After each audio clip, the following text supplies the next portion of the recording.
Hey, glad you're here by the fire. Before we begin, tell me, where are you listening from and what time is it right now? I love knowing who's still with me through these eerie tales. Drop a comment below if you're still awake. Now get cozy. The story begins. Have you ever experienced true silence? I don't mean the quiet of your bedroom at night, with the distant hum of electronics, or the occasional car passing by. I'm talking about the kind of silence that feels like a physical presence, a silence so profound it seems to press against your eardrums, making you wonder if you've gone deaf. That's what I encountered in the Alaskan wilderness last summer. That silence and something else. I'd been planning the solo camping trip for months. After my divorce was finalized, I needed to get away, to prove something to myself perhaps. I'd always been an experienced hiker, but this would be my first extended solo expedition. 3 weeks in the Denali wilderness. Ambitious, yes, but I'd researched everything meticulously. I had top-notch gear, emergency beacons, maps, and enough training to handle most situations. Or so I thought. The rain started on my 4th day out. Not the gentle pitter-patter that might lull you to sleep, but the relentless, heavy drops that seem determined to find every tiny gap in your waterproofs. It's raining now as I tell you this, actually. Can you hear it tapping against your window? Nothing like the Alaskan downpour, though. Nothing like it at all. I'd set up camp by a small lake. My tent nestled between a cluster of black spruce trees for added protection. The rain transformed the landscape into a glossy, reflective surface, darkening the already dim Arctic summer night. Despite being July, the temperature had dropped considerably with the storm. As I huddled in my tent that evening, I began to notice how the rain seemed to isolate me. Somehow, it created a barrier between myself and the rest of the world, a constant white noise that wrapped around my campsite like a cocoon. I should have found it soothing. Instead, I felt increasingly uneasy. Have you noticed how rain can sometimes amplify sounds rather than mask them? How certain noises cut through the constant patter with startling clarity? That's why, when I heard the snapping of twig outside my tent, at approximately 11:30 p.m., I sat bolt upright. It wasn't the sound itself that alarmed me. Wildlife is expected in these parts, but rather how distinctly I heard it despite the downpour.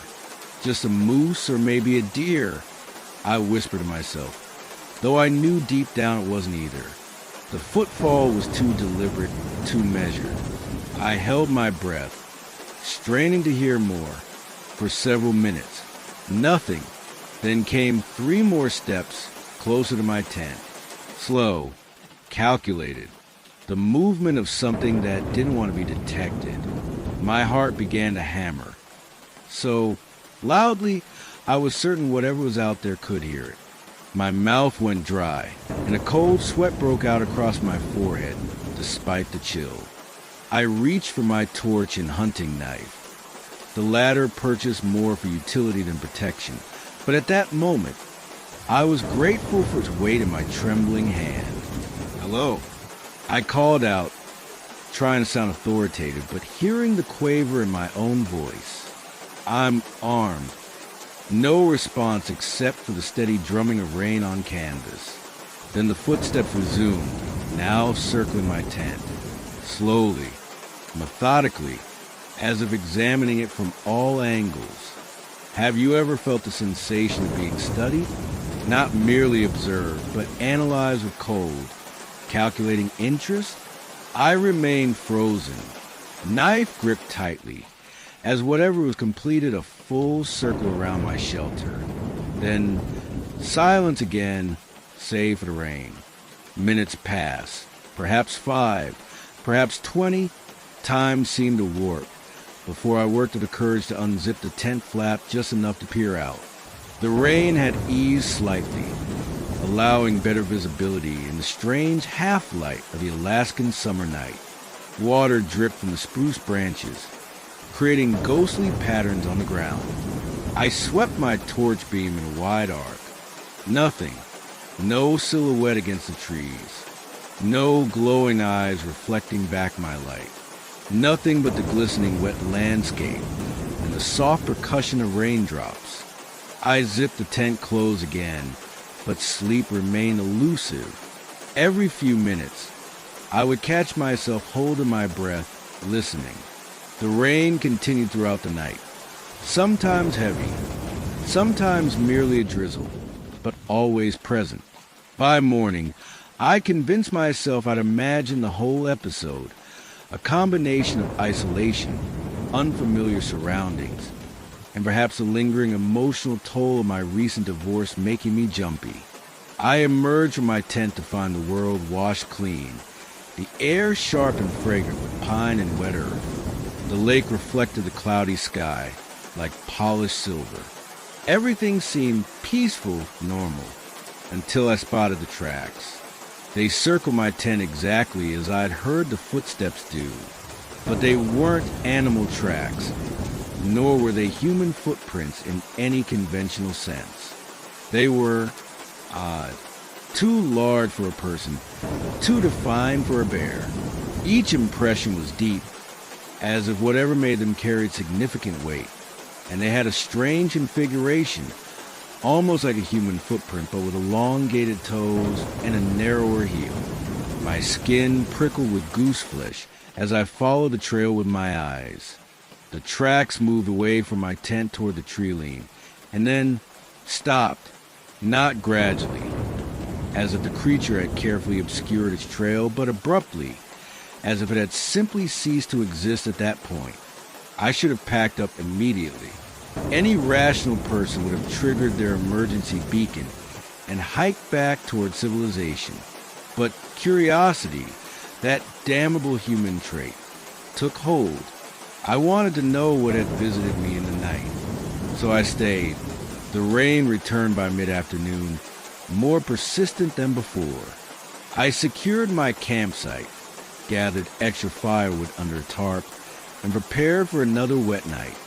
Part of me hoped the creature, whatever it was, would return so I could catch a glimpse of it. Another part dreaded exactly that.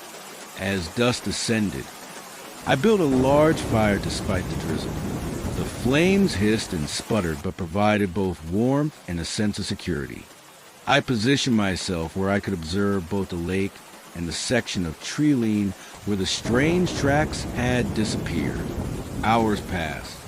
The rain intensified again, becoming a solid wall of water that limited visibility to just a few meters beyond my fire. Occasionally, I thought I caught glimpses of movement at the periphery of my vision, but when I turned to look directly, there was nothing. Would you have stayed alert all night? Or would exhaustion have eventually claimed you as it did me? I don't remember falling asleep, but I must have nodded off beside the dying embers of my fire. What I do remember, with horrifying clarity, is waking up not to a sound, to silence, complete, absolute silence. The rain had stopped, yet I couldn't hear the usual dripping of water from the trees. No insects buzzed, no nocturnal birds called, no small creatures rustled in the undergrowth.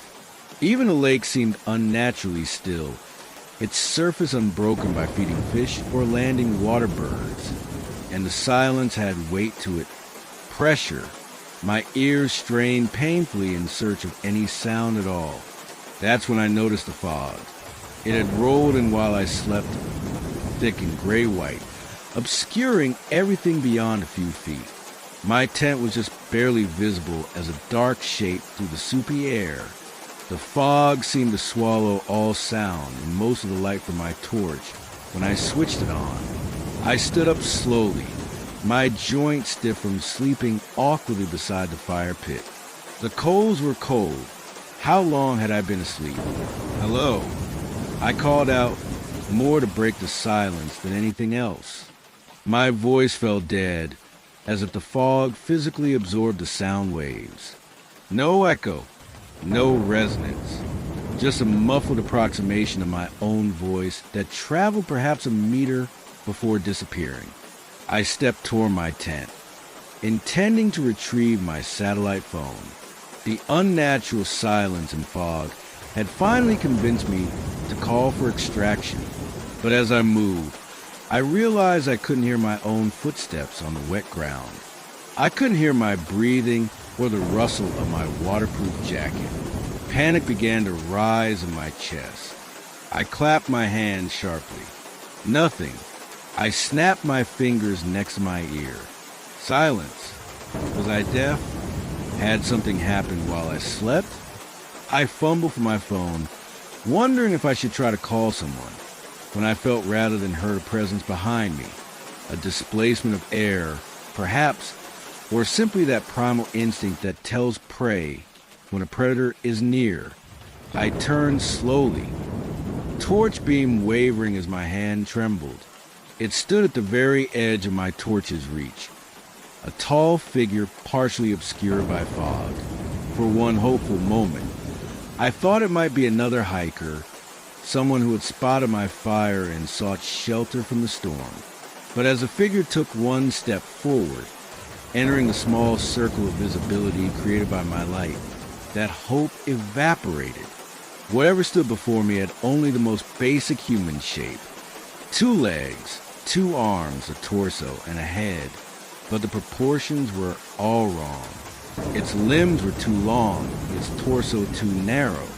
It stood well over 7 feet tall, with skin that appeared gray and mottled in my torchlight, clinging too tightly to its frame as if it had been stretched over bone with no muscle in between.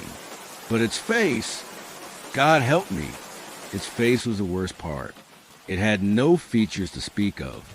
No eyes, nose, or mouth disrupted the smooth, blank expanse where a face should have been. Just a slightly rounded surface, like an eggshell, tilting down to observe me. Have you ever been looked at by something with no eyes? Felt the weight of attention from a featureless face? I stood frozen, unable to run, scream, or even breathe. My body simply shut down in the face of something so utterly wrong, so completely outside the realm of what should exist. The creature tilted its head, a horribly human gesture from something so inhuman. Then it raised one long-fingered hand. Too many joints, I noticed with detached horror, and pointed at me. No, not at me. Past me, toward my tent. I couldn't help it. I glanced behind me for a split second. When I looked back, the creature had moved several meters closer, though I'd heard no footsteps. Now it stood close enough that I could see the texture of its skin. Not skin at all, but something like rough fabric or paper, with strange markings that might have been writing in some unknown language. It pointed again, more insistently, toward my tent. What? I finally managed to whisper, though I couldn't even hear my own voice in the smothering silence. What do you want? In response, the creature's blank face began to change. A seam appeared where a mouth might be, splitting horizontally across the lower third of its face. The seam widened, revealing not teeth or a tongue, but a dark void, as if the creature was hollow inside. From this newly formed opening came not sound, but understanding, words placed directly into my mind without passing through my ears. You are on sacred ground. The voice in my head was neither male nor female, young nor old. It simply was vast and ancient and terribly, terribly cold. I am sorry, I stammered, though whether aloud or just in my thoughts, I couldn't tell. I didn't know. I'll leave at first light. You have brought noise. Images flashed through my mind. My footsteps on the trail, my voice as I occasionally spoke to myself, the hiss of my camp stove, the crackle of my fire. Each sound portrayed as a violent disruption, a desecration. I didn't mean to disturb anything. I pleaded. Please, just let me pack up and go. The creature's head tilted again, considering. There's a price for trespass. My blood turned to ice. What price? The creature moved with that same impossible speed, suddenly directly before me, its faceless head inches from mine. I could smell it now. Old paper, dust, and something metallic like blood. Silence. One elongated finger touched my lips, so cold it burned. I tried to scream, but couldn't. Not because the creature physically prevented me, but because my voice simply wouldn't come. My vocal cords refused to vibrate. My lips and tongue wouldn't form sounds. The creature withdrew its hand and stepped back, seeming satisfied. One sunset, one sunrise. Then you may speak again if you leave this place. With that, it turned and walked into the fog, each step completely silent, until it disappeared from view. The fog began to thin almost immediately. The oppressive silence lifted gradually, natural sounds returning one by one. Water dripping from leaves, the soft lapping of the lake against its shores, a distant owl. I stood trembling for several minutes before I could move. When I finally did, I packed my gear with frantic speed, my fingers fumbling with zips and clasps. I tried repeatedly to speak, to call out, to even groan in frustration, but no sound emerged from my throat. By dawn, I was hiking back toward the trailhead, moving as quickly as the wet terrain would allow, true to the creature's word. As the sun rose fully above the horizon, and I crossed what I somehow intuitively knew was the boundary of its territory, my voice returned in a rush of gasping breaths and half-formed words. I reached the ranger station by nightfall, babbling about my experience to increasingly concerned faces. They attributed my wild-eyed terror to exposure, dehydration, or perhaps a bad reaction to something I'd eaten. No one believed my story about the faceless creature in the fog. Why would they? It sounds mad even to my own ears. But here's the thing. Sometimes, especially when it rains like it's raining now, I wake in the night to that same unnatural silence. And though my bedroom door remains closed, my room fills with fog. And in that fog, at the foot of my bed, stands a familiar silhouette with a blank face and two long limbs. It never speaks again, never approaches. It simply watches without eyes until the fog dissipates with the first light of dawn. And each time, I find myself wondering, did it follow me home, or was the price of trespass more than temporary silence? Did it take something from me that night, some small, vital piece of my soul, to keep as a tether? A way to find me again and again? I'm telling you this now because the rain outside is getting heavier. The sounds of the world are growing fainter. Can you still hear me? Can you still hear anything at all? Listen closely to the rain tonight. And if it stops suddenly and silence falls too heavy upon your ears, don't look into the fog that follows.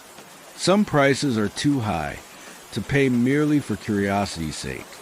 Just as I should have left that sacred ground untouched in the Alaskan wilderness. Just as you should turn off this recording now, before the silence finds you too.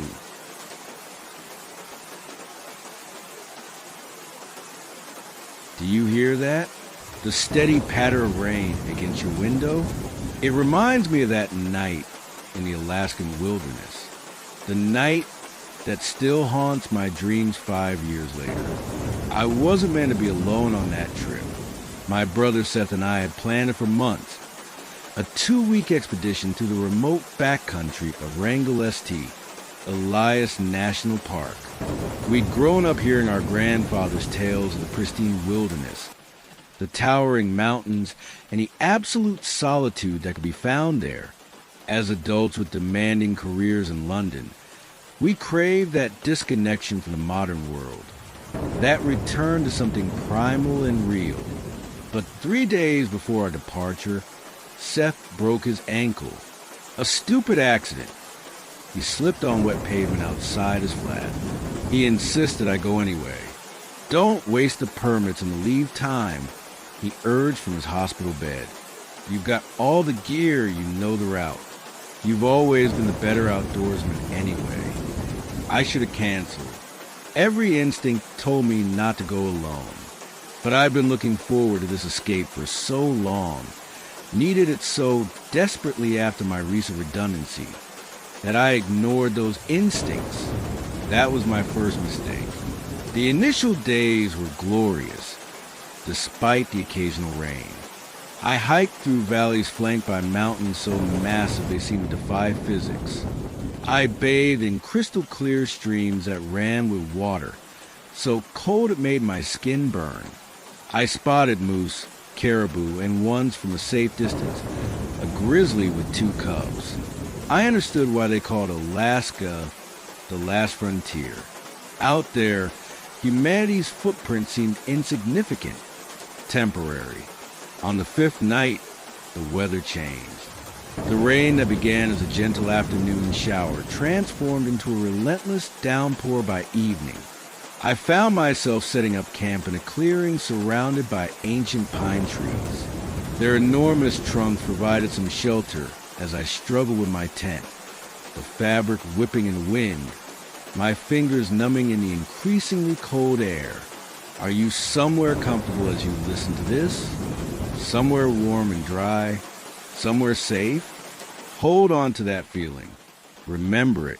By the time I had secured my tent and crawled inside, darkness had fallen completely. In Alaska's summer, true darkness comes late and doesn't last long, but the dense cloud cover and heavy rain created a premature night. I changed into dry clothes, heated some food on my small camping stove, and settled in with my headlamp and a paperback thriller, a small luxury I'd allowed myself despite the extra weight in my pack. The rain drummed steadily on the tent fabric, creating a cozy atmosphere that belied how isolated I truly was. The nearest human being was likely at least 20 miles away. No mobile signal. No way to call for help if things went wrong. At some point, I must have drifted off to sleep with my book on my chest. I woke suddenly, disoriented, unsure what had pulled me from slumber. The rain continued its steady percussion, but something felt different. I lay perfectly still, listening. For several minutes, there was nothing but the rain and the occasional drip from trees onto my tent. Then I heard it, a sound so incongruous that at first my sleepy brain couldn't process it. Whistling. Someone was whistling a tune outside my tent. A jaunty, upbeat melody that sounded vaguely familiar, though I couldn't place it. The kind of carefree tune a hiker might whistle while walking a trail on a sunny afternoon. Except it was the middle of the night, in the pouring rain, miles from any trail marked on my map. I sat up slowly, careful not to make a sound. The whistling continued, seemingly unaware of my movement. It appeared to be coming from the direction of the largest pine tree, perhaps 15 feet from my tent. Hello, I called out, my voice sounding thin and reedy against the backdrop of rain. The whistling stopped abruptly. Hello, I called again. Another camper? I've got a dry spot by my tent if you need shelter. Silence stretched for what felt like minutes. Then, a voice responded, male, American accent, friendly enough. Sorry to disturb you. Didn't realize anyone was camping here. Relief flooded through me. Just another hiker. Probably lost or forced to change routes due to the weather. No worries, I replied. Are you all right out there? It's bloody miserable weather. A soft chuckle drifted through the rain. I'm used to it. Been in these woods a long time. Something about that statement made the hairs on the back of my neck stand up. Perhaps it was a phrasing. These woods rather than the wilderness or backcountry. Perhaps it was the implication that he'd been out here for an extended period. Or perhaps it was simply the casual way he dismissed the torrential downpour that had me concerned about hypothermia. "Where are you headed?" I asked, reaching slowly for my torch. Another pause before he answered. "Nowhere in particular, just where the pines lead me." My hand closed around my torch. I clicked it on, directing the beam toward where the voice had come from.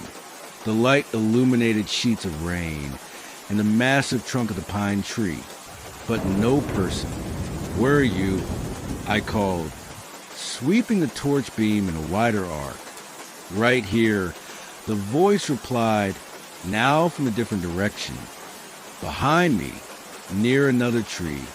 I whipped my torch around, pulse quickening. Again, no one was visible. "I don't appreciate being messed about," I said, trying to keep my voice steady. "It's late, and it's pissing down rain. If you need help, I'm happy to offer it. If not, please let me get back to sleep." A long silence followed. I kept my torch beam moving between the trees, searching for any sign of movement. Finally, the voice came again, much closer now, as if the speaker was standing just outside the thin fabric of my tent. "Do you know why they call these the Whispering Pines?" I nearly jumped out of my skin at the proximity of the voice. My torch beam jerked wildly before I steadied it, pointing it directly at where someone should have been standing based on the voice's location. "Nothing. I don't know what you're playing at," I said, no longer bothering to hide the tremor in my voice. "But I'm armed."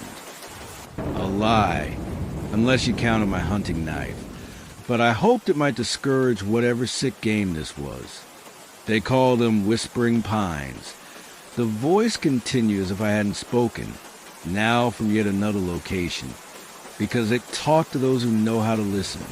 "Been talking for thousands of years, long before your kind came here." My mouth went dry. My heart hammered against my ribs so forcefully I could feel in my throat. "My kind?" I managed to ask. "Humans," the voice replied simply. A chill that had nothing to do with the temperature ran down my spine. I felt my skin prickle with goose flesh, sweat beading on my forehead despite the cool air. "What are you?" I whispered.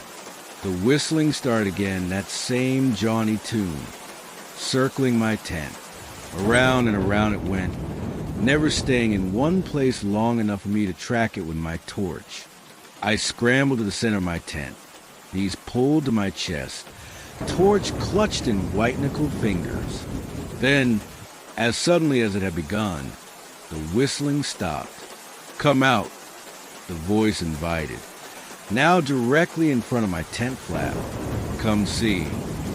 "No," I said, surprised at myself with the firmness in my tone. "You come into the light if you want to talk." A sound came then that I initially mistook for the wind rushing through pine needles. A soft, susurrating noise that rose and fell in pitch. Only after several seconds did I realize it was laughter. "Very well," the voice said. My tent flap bulged inward, as if something was pressing against it from outside. Not the distinct pressure of a hand or a body, but a diffuse force, like wind but more substantial. The waterproof fabric stretched and distorted. I scrambled backward until I hit the opposite side of the tent, torch trained on the increasingly misshapen flap. "What do you want?" I gasped. "Company," the voice replied, now seeming to come from all around rather than a single point. "It gets lonely in the pines." The pressure against my tent increased. The fabric began to tear along the zipper line. In that moment, pure instinct took over. I lunged forward, unzipped the flap with one violent motion, and burst out into the rain, torch sweeping wildly in all directions. The clearing was empty. Rain pelted down, instantly soaking through my clothes. My torch beam caught nothing but tree trunks, undergrowth, and curtains of water. I spun in a complete circle, breathing hard, water running into my eyes. "Where are you?" I shouted over the din of the storm. The answer came not as words, but as a change in environment. The rain, which had been falling straight down despite the occasional gust of wind, began to move differently. Streams of water bent and flowed as if being manipulated by unseen hands, forming patterns in the air, swirls and spirals that hung suspended for impossible moments before dissolving back into ordinary rainfall. And the trees, God, the trees, though there was no wind strong enough to move their massive trunks, they began to sway, not the gentle swaying of branches in a breeze, but a deliberate, almost balletic motion, as if they were communicating through movement. I stood transfixed, unable to process what I was seeing. My rational mind searched desperately for explanations. Exhaustion, a hallucination from some toxic plant I'd inadvertently touched, the early stages of hypothermia causing confusion. But deep down I knew this was something else entirely. "The pines have watched your kind come and go," the voice said, now seeming to emanate from the largest tree itself. "They were here when the first people arrived. They will be here when the last person leaves." As the voice spoke, the rain between me and a massive pine tree began to coalesce, water droplets clustering together in midair, forming a vaguely humanoid shape. 2 legs, a torso, 2 arms, a head. The figure was transparent, constantly shifting as new raindrops joined the formation and others fell away, but unmistakably human in outline. Have you ever had a moment when your entire understanding of reality shatters? When everything you thought you knew about the world crumbles in an instant? My torch slipped from my numb fingers. I couldn't move, couldn't speak, could barely breathe as I watched the impossible figure take 1 step toward me. Then another. "They remember you," the watery apparition said, its voice now matching the movement of its featureless head. "Not you specifically. Your bloodline. Your ancestors came here once. Long ago, they cut down pines to build shelters. They burned pines to keep warm. They left marks on pine trunks." Another step closer. The pines remember. The rain figure was now close enough that I could have reached out and touched it. Not that I would have dared. Water droplets formed and reformed where a face should have been, creating the momentary impression of eyes, a nose, a mouth, before dissolving again. "What?" My voice broke. I swallowed hard and tried again. "What do you want from me?"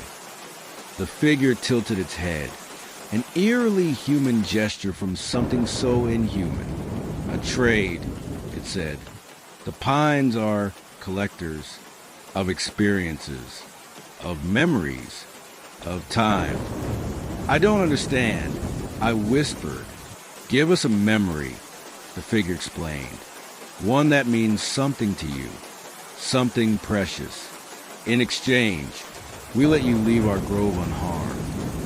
I stared at the shifting, liquid face, trying to comprehend. How would I give you a memory? Think of it. Hold it in your mind. Make it clear and bright.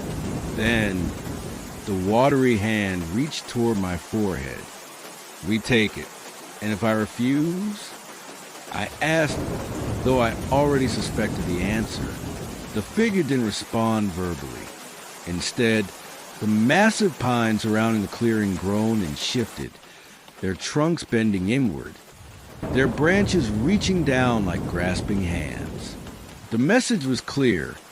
There was no leaving without the trade. What would you have done? What memory would you have sacrificed? I thought of Seth, of our childhood adventures, of the bond we shared. Too precious. I thought of my first love, my university years, my travels, too formative. Then I remember my grandfather, specifically the last time I saw him before he died. We'd sat together on his porch, watching a summer storm much like this one. He'd told me stories of his youth, of his own adventures in wild places. It was a perfect afternoon, a memory I cherished, but one I could bear to lose. This, I said, closing my eyes and bringing the memory to the forefront of my mind. Every detail. The smell of rain on hot pavement, the creak of the porch swing, the roughness of my grandfather's weather hand on mine, the rumble of his voice as he spoke of mountains climbed and rivers crossed. I felt cold pressure against my forehead, not wet, as I'd expected for the rain figure, but dry and ancient, like the touch of petrified wood. For a moment, nothing happened. Then, like water draining from a bathtub, I felt the memory begin to fade. Not completely, not all at once, but the edges blurred, details vanished, emotions dulled. By the time the pressure lifted from my forehead, what had been a vivid, treasured recollection was reduced to the barest fact.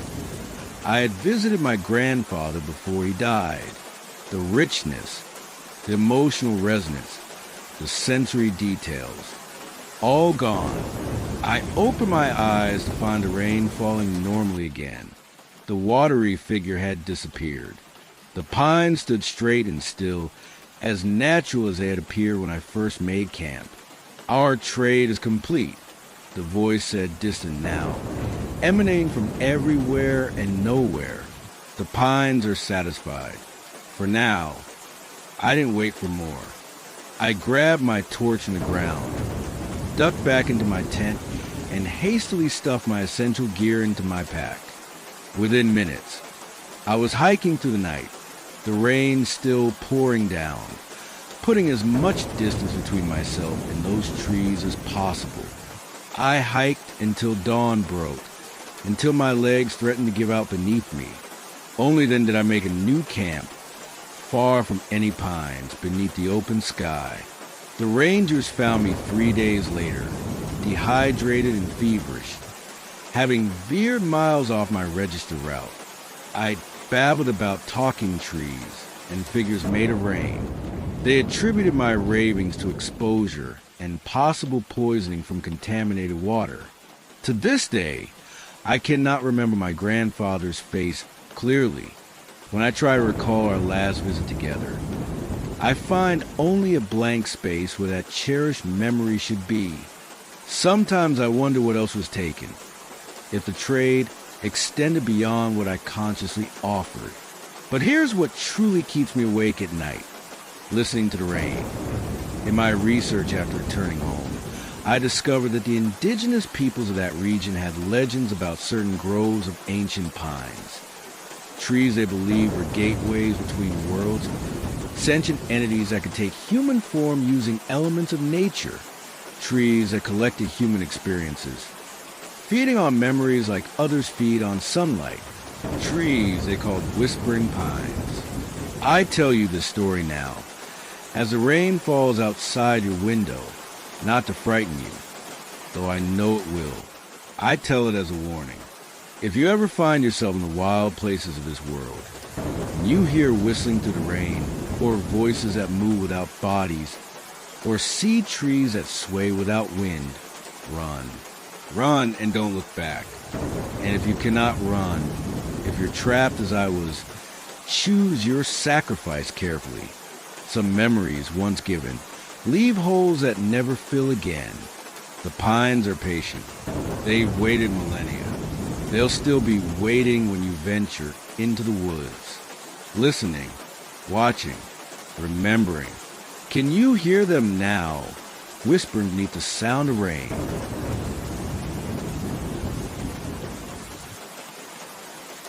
The rain against your window sounds different at night, doesn't it?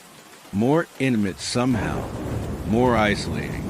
It creates a barrier between you and the rest of the world, a curtain of white noise that wraps around you like a cocoon. But that's nothing compared to the rain in Alaska. The rain that falls in the land of the midnight sun has a voice all its own. I should know, I heard what it had to say. I went to Alaska last summer for work, not pleasure.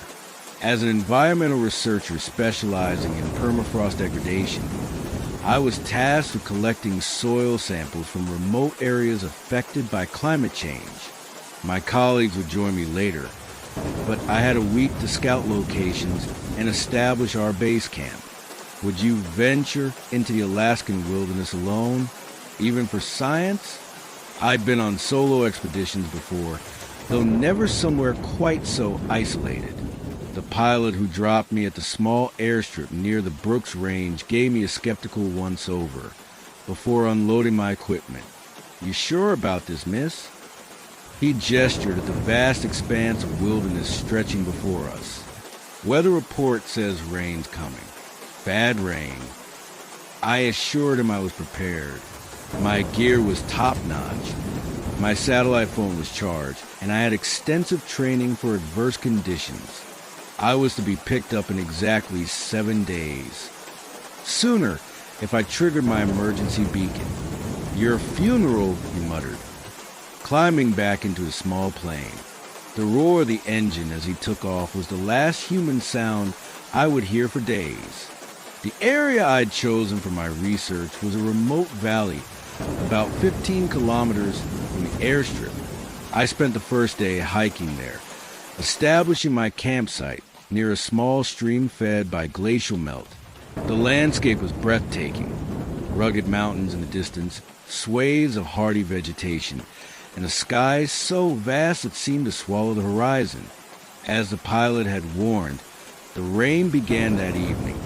Not the torrential downpour I'd expected, but a gentle, persistent drizzle that seemed more like mist than proper rain. I secured my tent, organized my research equipment, and settled in for the night. In the summer months, Alaska doesn't truly get dark. Even at midnight, there's a strange ethereal twilight, what locals call the midnight sun. It creates an otherworldly atmosphere, as if time itself is suspended.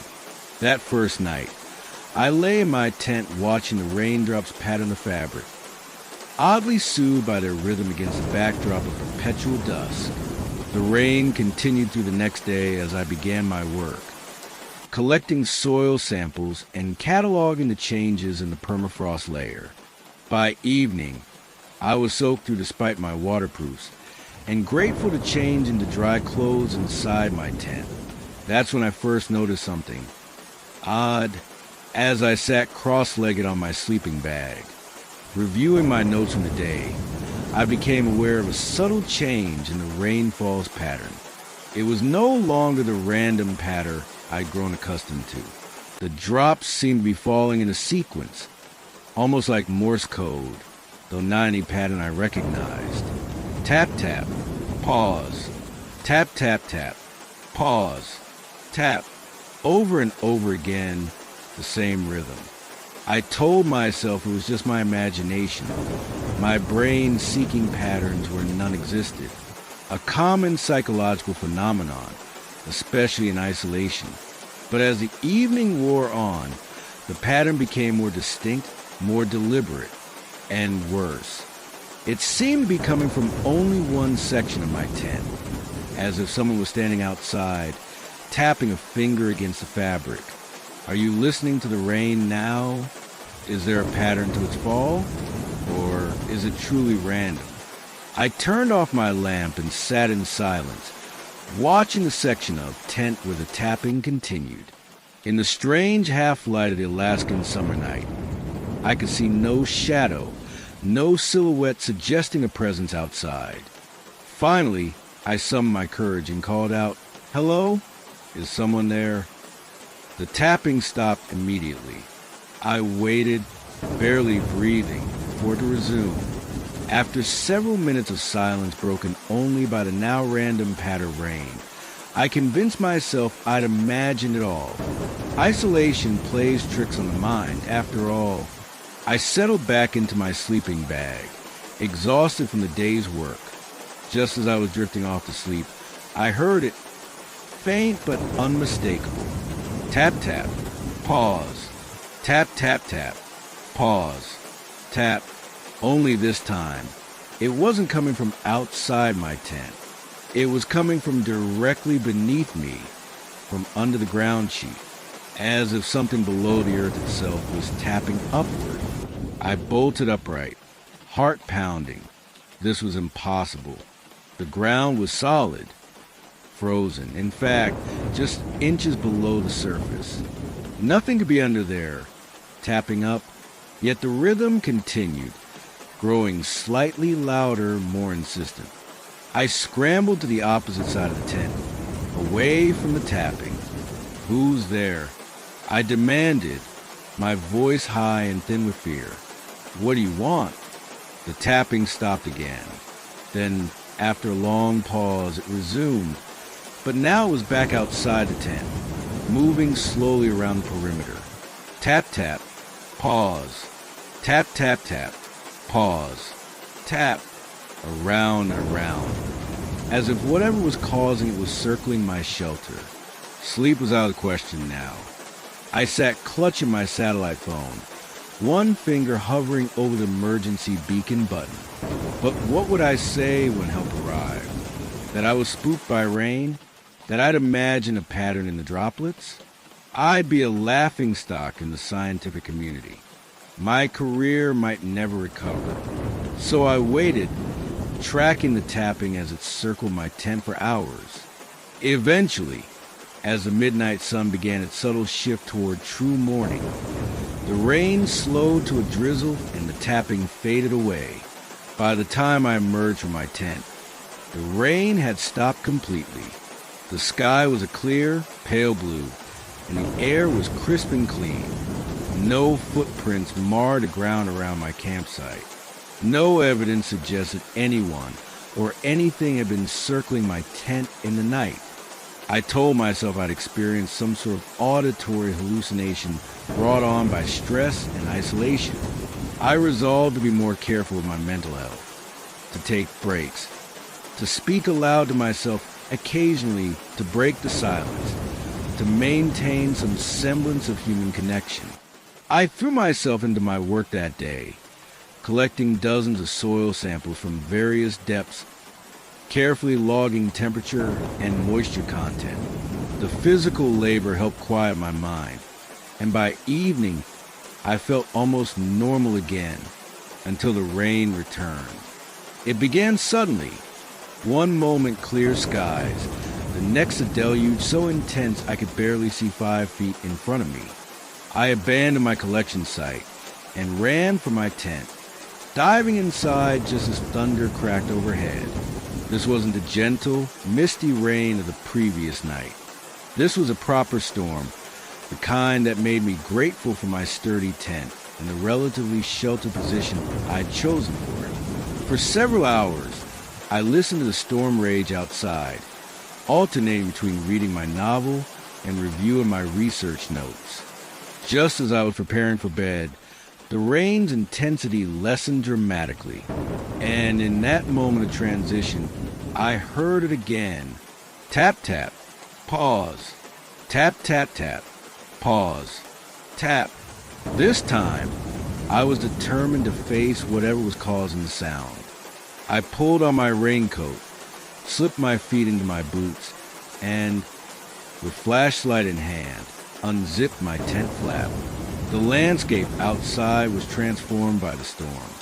Small rivulets crisscrossed the ground, carrying away loose soil and debris. The stream nearby had swollen to twice its normal size, and the rain, though gentler now, fell in an even, steady rhythm that bore no resemblance to the deliberate tapping I'd heard. I swept my flashlight beam in a wide arc, half expecting to see a figure standing just beyond my camp. But there was nothing, just rain-soaked vegetation and the vague shapes of distant mountains through precipitation. "I know you're there," I called, feeling slightly foolish but determined.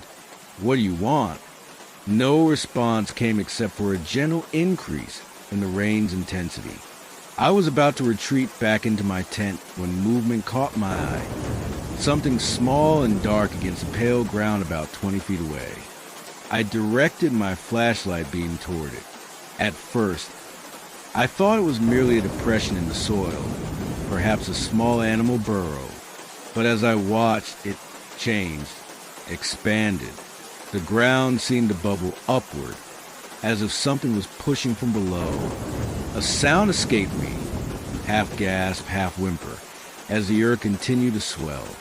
When it reached about 2 feet in height, the mound of soil began to take shape, not randomly, but with purpose, forming what appeared to be a crude human figure. My scientific mind raced for explanations. A gas pocket beneath the permafrost, an optical illusion created by the rain and poor light. My own exhausted brain misinterpreting natural phenomena. But none of those explanations accounted for what happened next. The earthen figure turned toward me. It had no features, no eyes or mouth or nose, just a vaguely head-shaped protrusion atop a torso made of wet soil and small stones. Yet somehow, I knew it was looking at me. Seeing me, "What are you?" I whispered, my voice barely audible over the rain. The figure didn't respond verbally. Instead, it raised what might have been an arm, pointing directly at me with a misshapen appendage that more resembled a branch than a hand. Then it began to move toward me. Its movement was not the walk of a human. It didn't step so much as flow, the lower portion of its body constantly reforming as it advanced. With each step, a sucking sound emanated from the earth beneath it, as if the ground itself was reluctant to release its substance. I stood frozen, flashlight beam fixed on the approaching figure, my mind unable to process what my eyes were seeing. It stopped about 10 feet from me, close enough that I could see the rain hitting its surface, creating tiny craters that quickly reformed, close enough that I could smell the rich, peaty scent of the soil that comprised it. Then, without warning, it collapsed, not gradually, but all at once, as if whatever force had been animating it suddenly released. The soil splashed back to the ground in a wet heap, indistinguishable from the surrounding terrain, except for its slightly raised profile. I approached cautiously, flashlight trained on the spot. The mound of earth looked completely ordinary now, just soil and small stones, already being eroded by the continuing rainfall. I prodded it with the toe of my boot. Nothing happened. Whatever it had been, whatever I'd seen or thought I'd seen, was gone. I retreated to my tent, thoroughly unsettled, but telling myself there must be a logical explanation. Perhaps a small mudslide had created an unusual formation that my tired eyes had misinterpreted. Perhaps the isolation was affecting me more severely than I'd realized. Sleep came eventually, though it was fitful and played by dreams of earth figures rising around my tent, their featureless faces pressing against the fabric, their soil hands reaching for me through the ground sheet. I woke before dawn, exhausted but determined to continue my work. The rain had stopped during the night, leaving everything damp but navigable. I forced myself to eat breakfast, to check my equipment, to focus on the day's sampling schedule. But as I knelt to collect my first soil sample of the day, I noticed something that made my blood run cold. The ground where I was about to insert my collection tube was moving, not dramatically, not rising up as I'd seen the night before, but pulsing gently, as if something beneath it was breathing. I scrambled backward, dropping my equipment. All around me, I now saw the same phenomenon, gentle swellings and depressions in the earth, as if the entire valley floor was somehow alive. And perhaps it was. In that moment, I remembered something I'd read years ago during my graduate studies.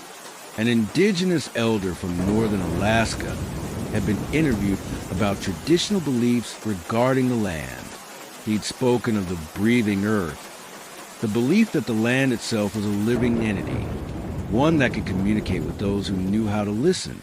At the time, I categorized it as interesting cultural folklore, the kind of animistic belief common to many indigenous peoples around the world. But now, kneeling on the gently pulsing ground of a remote Alaskan valley, I wasn't so sure. "What are you trying to tell me?" I whispered to the earth beneath my hands. In response, the pulsing increased, becoming more rhythmic, and with a shock of recognition, I realized it was the same pattern I'd heard in the rain. Tap, tap, pause, tap, tap, tap, pause, tap. I sat back on my heels, mind racing. Was it possible? Could the land itself be attempting communication? Or was I experiencing some sort of psychological break? Before I could pursue that line of thought further, a new sound intruded, the unmistakable rumble of thunder. I looked up to see dark clouds gathering with unnatural speed. Within minutes, the rain had returned, harder than before. I made a dash for my tent, but something made me stop halfway there. The rain was falling in that same rhythmic pattern again, but now it seemed to be concentrated in a circular area about 30 feet in diameter, with me at its center. Outside the circle, rain fell normally. Inside, every drop hit the ground in perfect synchronization with the rhythm I'd been hearing. Tap, tap, pause. Tap, tap, tap, pause. Tap, and the ground responded. With each impact, the earth beneath my feet shifted slightly, as if the rain and soil were engaged in conversation. I stood perfectly still, water running down my face, soaking through my clothes. Fear still coursed through me, but it was now mingled with a scientist's curiosity, a desperate need to understand. "I'm listening," I said aloud. "I want to understand." The rain intensified, the drops growing larger, hitting the ground with such force that small pieces of soil splashed upward with each impact. These tiny particles didn't fall back randomly, but began to coalesce in the air before me, forming shapes that hung suspended in the downpour. Letters. They were forming letters. D-I-G. Dig? Was that what the earth wanted me to do? Dig where? As if an answer, the rain letters dissolved, and a new pattern formed in the soil at my feet. A perfect circle about 2 feet in diameter. I should have been terrified. I should have run for my tent, grabbed my emergency beacon, called for immediate evacuation. But a compulsion stronger than fear took hold of me. I knelt beside the circle and began to dig with my bare hands. The soil was surprisingly loose, coming away easily despite the permafrost I knew lay below. 6 inches down, my fingers brushed against something solid. Not ice or stone, but something smooth and manufactured. I cleared away more soil to reveal a metal surface, the lid of some sort of container. With trembling hands, I brushed away the remaining earth. It was a box about the size of a hardback book, made of what appeared to be copper, though untarnished despite its burial. No latch or hinges were visible, but there was an inscription on the lid in a script I didn't recognize. I lifted the box. It was unexpectedly light, as if empty, yet when I gently shook it, something inside shifted with a soft clicking sound. The rain, which had continued its rhythmic pattern throughout my excavation, suddenly stopped, not gradually, but all at once, as if a tap had been turned off. The clouds overhead began to disperse with the same unnatural speed with which they had gathered. Within minutes, I stood in bright sunshine, holding a copper box that, by all rights, shouldn't exist in this remote location. I carried it back to my tent, my mind whirling with questions. How long had it been buried? Who had put it there? And most importantly, what was inside? The box had no obvious opening mechanism. I examined it carefully, running my fingers along its edges, looking for any seam or catch. As I did so, I noticed that the inscription on the lid seemed to be changing. The unfamiliar characters shifted and morphed before my eyes, resolving into English words. For the seeker of Earth's secrets. I nearly dropped the box in surprise. Static inscriptions don't change language spontaneously, yet I couldn't deny what I was seeing. Beneath this line, a new inscription appeared. Knowledge has its price. A warning? A threat? I couldn't be sure. But my scientific curiosity overwhelmed my caution. I had come to Alaska seeking answers about the changing Earth. Perhaps this box contained information that could advance my research by years. As I contemplated this, I felt a subtle shift in the box's weight. Looking down, I saw that a seam had appeared around its middle, where none had been before. The lid was now clearly separate from the base, ready to be lifted. Would you have opened it, knowing what you now know about the strange forces at work in that valley? I did. The lid came away smoothly, revealing the box's contents. A small pile of what appeared to be black soil. Nothing else. No document, no artifact, no mystical object. Just common soil. Disappointment washed over me. Had I imagined everything? Had this all been an elaborate hallucination brought on by isolation and stress? I touched the soil tentatively. It felt ordinary enough, slightly damp, crumbly between my fingers. But as I made contact, I felt a sudden jolt, as if a mild electric current had passed through me. And then the visions began, not like dreams or hallucinations, but more like memories. Memories that weren't mine. I saw the valley as it had been thousands of years ago, covered in ice. I saw it thaw, saw the first vegetation take root, saw the animals that came to inhabit it. I saw the first humans arrive. Small bands of hunters with spears and fur clothing. I watched as they established camps, built fires, buried their dead in the permafrost. And I saw something else. Something they worshipped. Not a deity in human form, but the land itself.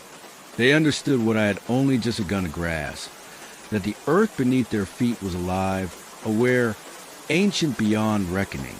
The visions accelerated, centuries passing in seconds. I saw the land change, saw the climate warm and cool in great cycles, saw species come and go, and through it all, the earth remembered. Every footstep, every drop of blood, every whispered prayer, all recorded in its substance. When the visions finally faded, I found myself lying on the floor of my tent, the open box beside me. The black soil now gone as if it had never been. In its place was a small, perfectly round stone, smooth and black as obsidian. I sat up slowly, my head pounding. How long had I been unconscious? The light filtering through my tent suggested late afternoon, meaning I'd lost at least several hours. I reached for the stone, hesitating for just a moment before picking it up. It was warm to the touch, almost hot, as if it had been sitting in direct sunlight despite being inside my tent. As my fingers closed around it, I heard a voice, not with my ears, but directly in my mind. The price is paid. What price? I asked aloud, my voice cracking. What have I given? No answer came. But as evening approached and I prepared my dinner, I noticed something unsettling. The soil samples I collected over previous days, dozens of carefully labeled containers, were now filled with ordinary dirt. All traces of the permafrost, all the specific composition I'd been studying, had vanished. My research was ruined. But that wasn't the worst of it. That night, as I lay in my tent listening to the rain that had once again begun to fall, I realized something else had changed. I could no longer hear the rhythm in the raindrops. No matter how carefully I listened, they fell randomly, without pattern or purpose. The earth had gone silent. The remainder of my week passed uneventfully. I tried to salvage what I could of my research, collecting new samples, though I knew they weren't the same as what I'd originally found. When the plane came to collect me, I boarded with a sense of relief tinged with loss. The black stone remained in my pocket, inexplicably warm. Back in civilization, I tried to make sense of what had happened. I had the stone analyzed. It was ordinary basalt common throughout Alaska. The copper box had disappeared from my pack during the flight home, though I had no memory of removing it. My colleagues attributed my strange experience to isolation stress, perhaps combined with an undiagnosed medical condition. My research, based on the new samples, was unremarkable, showing nothing that wasn't already known about permafrost degradation. But I know what I experienced, and I know what I lost. You see, I can still recall the events of that week with perfect clarity. But everything before, my childhood, my education, my family, my friends, all of it is gone.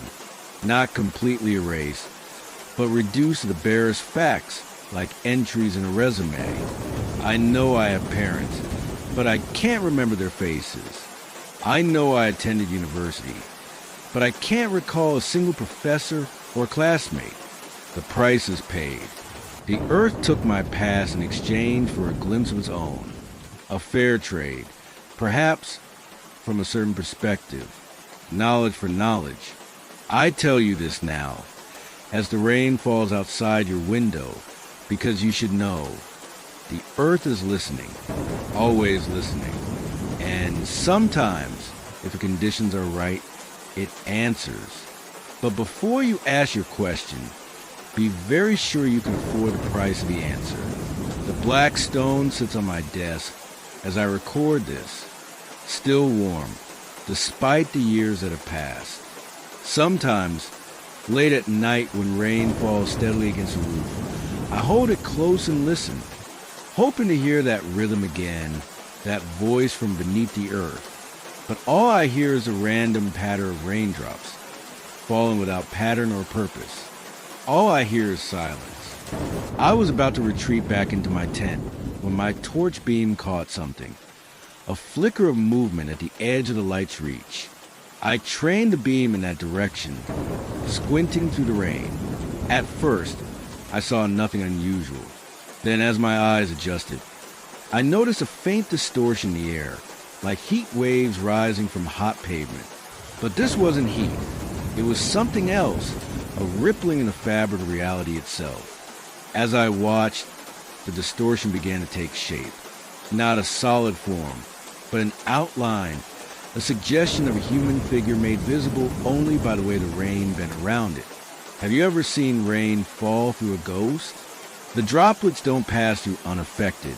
They slow, they curve, they hesitate, as if encountering resistance from something that shouldn't be there. I stood frozen, torch beam fixed on the rain-outlined figure that now stood about 20 feet from my tent. It made no move toward me, but I had the distinct impression it was watching me, studying me with the same fascination with which I studied it. "Were you?" I whispered. I raised my voice recorder almost unconsciously and pressed record. The figure took one step forward. The rain continued to map its outline, a human shape, approximately my height and build. As it moved closer, I could make out more details, the suggestion of long hair, similar to my own, swaying slightly in the wind. It took another step, now close enough that, had it been solid, I could have reached out and touched it. It raised what appeared to be an arm, mirroring my own posture with the voice recorder held before me. And then it spoke, not with its own voice, but with mine. "Were you?" it asked, in a perfect recreation of the whisper I had just uttered. I stumbled backward, nearly falling as my heel caught on the tent's threshold. The rain figure didn't advance further, but tilted its head in an unsettlingly human gesture of curiosity. "What do you want?" I asked, my voice barely audible over the rain. It repeated my question back to me in my exact tone. What do you want? A terrible realization began to dawn on me.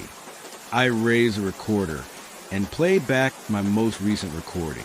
The device emitted a garbled mess of static, broken by occasional fragments of my voice, and what sounded like the same words played in reverse. The rain figure seemed to shiver at the sound, its outline becoming momentarily more defined before dissolving back into vague suggestion. On an impulse born of terror and desperate curiosity, I stepped fully outside my tent, allowing the rain to soak me completely. I held the recorder toward the figure. Who are you? I asked one final time. The figure raised its rain-outlined arm, pointing not at me but at the recorder in my hand. Then it spoke, not in my voice this time, but in a chorus of voices, some high and childlike, others deep and ancient, all saying the same word. Echo. With that, the figure collapsed, not like a solid object falling, but like rain remembering gravity. All definition vanished, leaving only the ordinary downpour. I stood there for several minutes, soaked to skin, trying to process what I'd witnessed. Eventually, the cold drove me back into my tent. I changed into dry clothes, wrapped myself in my sleeping bag, and sat holding the voice recorder, afraid to use it again, but equally afraid to set it aside. Sleep was impossible. I spent the night listening to the rain, flinching at every unusual pattern or rhythm, expecting at any moment to hear footsteps on my tent or whispers in my ear. By morning, the rain had stopped. The world outside my tent looked normal, beautiful even, washed clean by the night's downpour. Under the bright Arctic sun, my experience seemed increasingly dreamlike, a product of isolation and an overactive imagination. But the voice recorder sat heavy in my pocket as a reminder. I should have left immediately, hiked back to the outpost, and waited for the next bush plane. That would have been the rational response to what had happened. Instead, I did something inexplicable, something I still can't fully justify to myself. I continued my journey. Perhaps I convinced myself it had been a dream or hallucination. Perhaps my photographer's instinct pushed me forward, unwilling to abandon the images I'd come so far to capture. Or perhaps something else was influencing me, pulling me deeper into the wilderness. I packed up my camp and hiked further into park, following the stream to its source. By afternoon, I'd reached a series of small, interconnected pools fed by glacial melt. The water was so clear it appeared almost invisible until you noticed the way it refracted the light. It was a photographer's paradise. I spent hours taking shots from different angles, experimenting with exposure times and filters. As the strange half-light of the Alaskan summer evening began to descend, I set up my tent on a flat area near the largest pool. Just as I was preparing my dinner, I noticed dark clouds gathering on the horizon. Another storm was coming. I secured my equipment, making sure my camera and other electronics were safely waterproof. The wind picked up, bringing with it the scent of rain, and something else, something metallic, like the smell of a freshly struck tuning fork. The rain began gradually this time, gentle drops that quickly built to a steady downpour. I retreated to my tent, zipping it closed against the elements. As I settled in for the evening, I deliberately placed the voice recorder at the far end of the tent, as if distance might somehow protect me from its strange properties. For several hours, nothing unusual occurred. I read my novel, reviewed the day's photographs, and eventually prepared for sleep. The rain continued steadily, its rhythm actually somewhat soothing after my exhausting day of hiking and photography. I was just drifting off when I heard it. A sound so out of place it jolted me fully awake. My own voice coming from outside the tent. Day 3, and the rain has found me. But it's all right. Even in the rain, this place has a magic to it, a pristine quality, like stepping back in time to when the world was new. It was my audio diary entry from the previous day, played back word for word in my own voice. But the recorder was inside the tent with me, switched off. I sat up, heart pounding. Who's there? I called.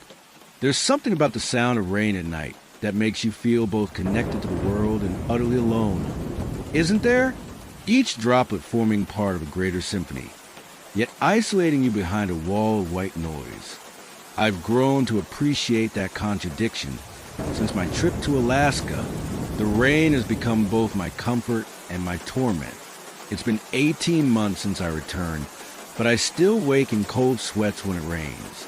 Still reach for the voice recorder beside my bed and whisper the same question into it. Is that you?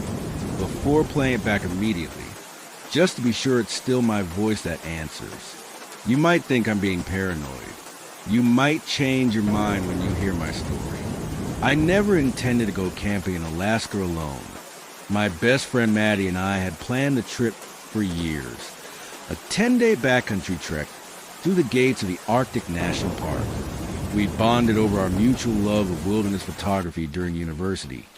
And this trip was to be our masterpiece, a chance to capture images of one of the most remote landscapes on Earth. 3 weeks before our departure, Maddie was diagnosed with pneumonia, severe enough to hospitalize her, certainly serious enough to prevent her from hiking through the Alaskan wilderness.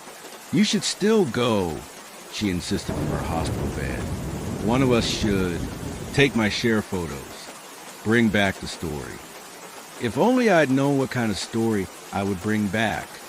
I flew into Fairbanks, took a bush plane to a tiny outpost called Anaktuvuk Pass, and from there began my solo journey into the park. The first 2 days were everything we dreamed of: pristine wilderness, stunning mountain vistas, wildlife that had likely never seen a human before. I photographed everything, narrating into my voice recorder as I worked, imagining I was speaking to Maddie. The light here is unlike anything I've ever seen, I told my absent friend to the recorder. It has a quality that makes every photograph look like a painting.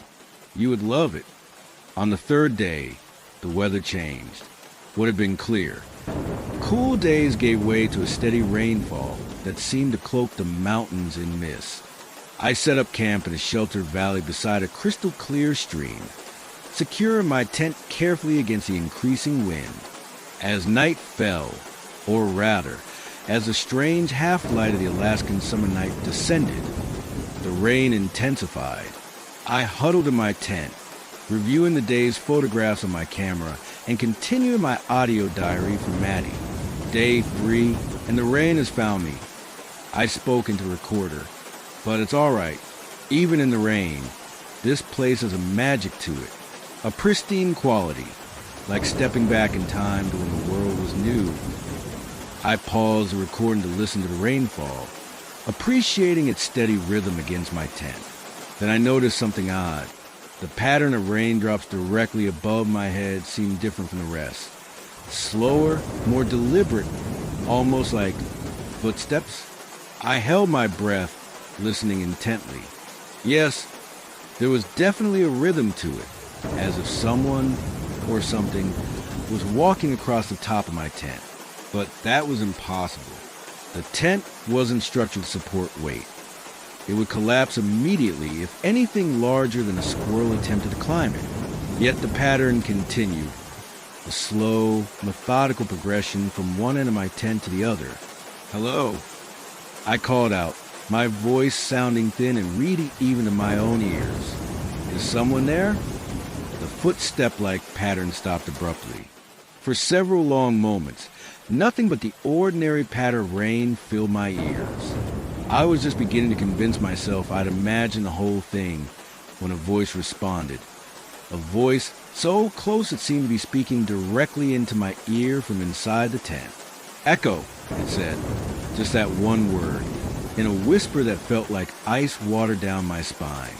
I scrambled away from the sound, pressing my back against the opposite side of the small tent. My torch beam swept wildly around the empty space. Who's there? I demanded, try and keep the tremor from my voice. This isn't funny. Silence again, save for the rain. I fumbled for my voice recorder, suddenly desperate to capture whatever was happening. I pressed record. There's someone or something outside my tent. I whispered into the device. I heard a voice. It said, "Echo." I stopped recording and played it back immediately, needing to hear my own voice to ground myself in reality. The playback began. "There's someone or something outside my tent." I heard a voice. Then, instead of my voice saying it said "Echo," there was a different voice altogether, the same whisper word I'd heard moments before. "Echo." I dropped the recorder as if it had burned me. This wasn't possible.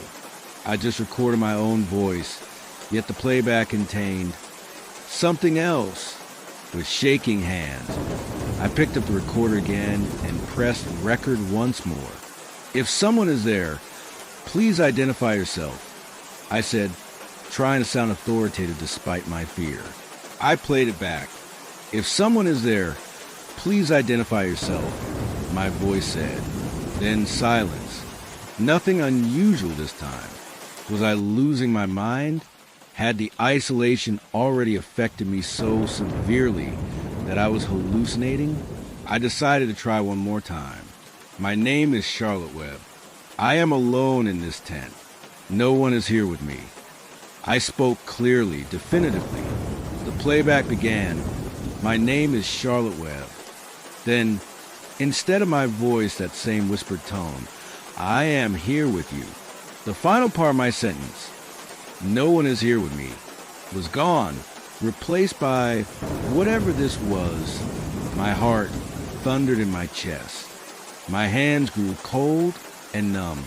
My breath came in short, sharp gasps. All the classic physiological responses to extreme fear. I had to get out, had to see what was outside. I grabbed my torch and, with trembling fingers, unzipped the tent flap.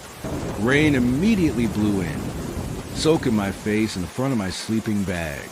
I shone the torch in a wide arc, illuminating nothing but glistening wet rocks and vegetation. "Is anyone there?" I called into the darkness, my voice nearly drowned out by the rain. No response came except the steady drumming of water on rock and canvas. The audio diary continued as if I hadn't spoken. "There's someone or something outside my tent." I heard a voice. It said "Echo," then silence for a few seconds, followed by, "If someone is there, please identify yourself." More silence, then, "My name is Charlotte Webb." I fumbled for my torch, hands shaking so badly I nearly dropped it. When I finally managed to switch it on, I directed the beam toward my voice recorder at the end of the tent. It was gone. No, not gone. Moved. It now sat directly beside my sleeping bag, its small red recording light glowing in the darkness. A light that should not have been on. With a sense of dread washing over me, I reached for the device. As my fingers touched its surface, the playback from outside went silent. I lifted the recorder, examining it in my torch beam. The display confirmed it was indeed recording. I had not turned it on. "Stop this," I whispered to the emptiness. "Leave me alone." I pressed stop, then play, needing to hear what had been recorded. The playback began with the sound of rain, then my own whispered voice. "Stop this. Leave me alone." Then another voice answered, not a whisper this time, but a clear, perfect replication of my own voice, with one crucial difference. The words were spoken in reverse. I nearly dropped the recorder again. Whatever this was, it was no hallucination. The device had captured it. The evidence was real. I switched off the recorder and placed it in the pocket of my jacket, which I then zipped closed. My scientific mind scrambled for explanations. Infrasound causing auditory hallucinations, a rare atmospheric phenomenon affecting electronic devices. Perhaps even another camper with equipment that somehow interfered with mine. But none of these explanations accounted for what I'd seen the previous night. That figure outlined in rainfall, or what I was about to experience. As it responded to my thoughts, the rain's pattern on my tent changed. It began to fall more heavily in specific areas, creating what sounded like words. Tap, tap, tap, tap, tap. Tap, tap, tap, tap. It took me several repetitions to understand. The rain was spelling out my name in Morse code. Charlotte, Charlotte, Charlotte, what do you want?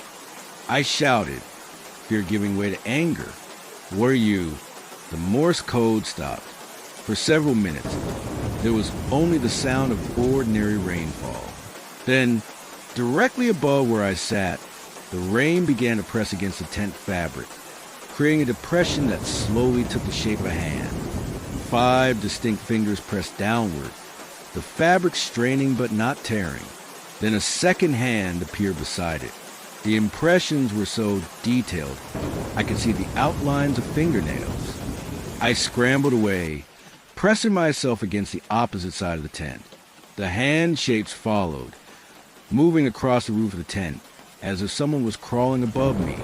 Then they stopped directly overhead. For a long, breathless moment, nothing happened. Without warning, the hands pressed downward with sudden force. The tent fabric stretched impossibly without breaking, creating 2 deep impressions that reached toward me like grasping claws. I screamed and batted at them reflexively. My hands passed through empty air inside the tent, but I felt resistance, like pushing against a membrane of cold water. The impressions immediately withdrew, the tent fabric snapping back to its normal shape. Outside, I heard what sounded like a splash, as if something had fallen into the nearby pool. I unzipped my tent with frantic speed and stumbled outside into the rain, torch sweeping wildly.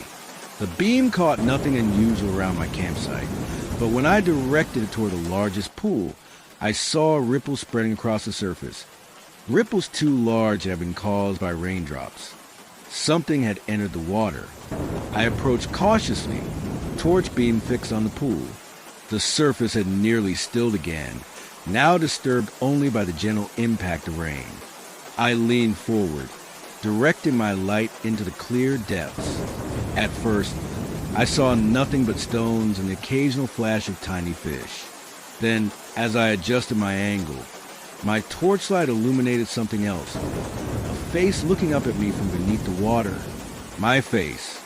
Have you ever had that experience of seeing yourself unexpectedly in a mirror or a photograph, and for a split second not recognizing your own image? This was the inverse. I recognized the face instantly as my own, yet knew with absolute certainty it couldn't be. The face stared up at me, unblinking, unbreathing, its features perfectly composed despite being underwater. Then its lips moved, forming words I couldn't hear but somehow understood. Come closer. I stepped back instinctively. The face in the water frowned, its expression shifting to one of frustration. It mouthed the words again more insistently. Come closer. Join me. No, I said aloud. The face changed then, its features contorting into a mask of rage. It opened its mouth in what must have been a scream, releasing a stream of bubble that rose to the surface and burst with tiny sounds like whispered words. My own voice, fragmented and reversed, speaking phrases I'd recorded over the previous days. Then the water began to rise. Not the entire pool, just a column of water directly above where the face had been. It rose slowly at first, then with increasing speed, forming a shape that mirrored my own body. A water version of me stood on the surface of the pool, rain passing through it and rejoining its substance. Every detail was perfect, my height, my build, even the clothes I wore, all rendered in transparent, flowing water. It stepped toward me, its movements creating the strange impression of watching myself approach. With each step on the dry land, I expected it to collapse, to lose cohesion and splash the ground. But it maintained its form. Those small rivulets constantly ran down its body to trail behind it like a dissolving cloak. Were you? I asked, my voice barely a whisper. The water figure tilted its head. an unsettling mimicry of human curiosity. When it spoke, it was with a voice that sounded like mine played through water, distorted but recognizable. I am echo. I am reflection. I am the thing that remains when all else dissolves. What do you want from me? I asked, taking another step back. To become, it replied, to be more than echo. It reached toward me with a liquid hand. Give me your voice, your memories, yourself. I understood then. This thing, this echo, was trying to become me, to replace me, the voice recorder, my spoken words, my image. It had been collecting pieces of me, learning to mimic me with increasing accuracy. No, I said firmly, backing away. You can have what's mine. The water figure's face contorted again, ripples of rage disturbing its features. Already taking, it said, its voice shifting to include other tones beneath mine, deeper voices, older voices. With each word, each image, each sound, becoming you. It lunged forward suddenly, water hands grasping for me. I turned and ran, slipping on the wet ground, nearly falling before catching myself. I glanced back to see the water figure following, not running but flowing, its lower body becoming a surging wave that propelled it forward with unnatural speed. I couldn't outrun it. I couldn't fight it, but perhaps I could outsmart it. I changed direction, heading not for my tent, but for the line of rocky hills that bordered the valley. The water figure followed, gaining on me with each second. I scrambled up the slope, my boots finding purchase on the wet stones. Higher and higher I climbed, away from the pools, away from the streams, away from the sources of water that seemed to give this thing its power. Behind me, I heard a sound like rushing waves. I looked back to see the water figure at the base of the slope, reforming itself after navigating the rough terrain. But something was different now. It appeared less substantial, its edges less defined. Away from its source, it was having trouble maintaining its form. I climbed higher, pushing through my exhaustion. The rain continued to fall, but the rocky ground absorbed little, most of it running back down the slope. When I reached a small plateau about 50 feet up, I turned to confront my pursuer. The water figure had followed, but was now barely recognizable as human. Its form wavered and flowed, constantly losing and regaining definition. You're weaker here, I called down to it. You need the pool, the source, the thing that had been my mirror image roiled in apparent frustration. When it spoke again, its voice was fractured, broken. We'll find another, always more to echo. With those words, it collapsed, not into a splash of water as I'd expected, but into mist that was quickly dispersed by the wind and rain. I stayed on that plateau until dawn, unwilling to return to the pools or my tent in the dark. When the first light of morning illuminated the valley, I descended cautiously, half expecting the water figure to reform from the pools below. But the morning was peaceful, the water clear and still. My tent stood undisturbed where I'd left it. I packed quickly, determined to leave this place immediately. As I would secure my backpack, I realized something was missing. My voice recorder. I searched the tent, my pockets, the ground around my campsite, but it was nowhere to be found. In the end, I left without it. Perhaps it was at the bottom of the pool. Perhaps the thing called Echo had taken it. Either way, I wasn't going back to look. I hiked for 14 hours straight that day, pushing myself to the point of collapse to reach the outpost at Anaktubu Pass. I caught the next bush plane out and was back in Fairbanks by the following evening. Maddie recovered from her pneumonia and was full of questions about my trip when I returned. I showed her photographs, stunning images of mountains and valleys, wildlife and crystal clear pools. But I never told her what happened on those rainy nights. How could I explain something I still don't understand myself? I researched extensively since then, indigenous legends, accounts from other hikers, scientific studies of the region. I found scattered references to phenomena similar to what I experienced. The Inupiat people speak of beings called imitators that live in certain bodies of water and can take on the appearance of those who look into their depths. Early Russian explorers wrote of water ghosts that mimic human voices to lure travelers to their depths. But none of these accounts fully explain what I encountered.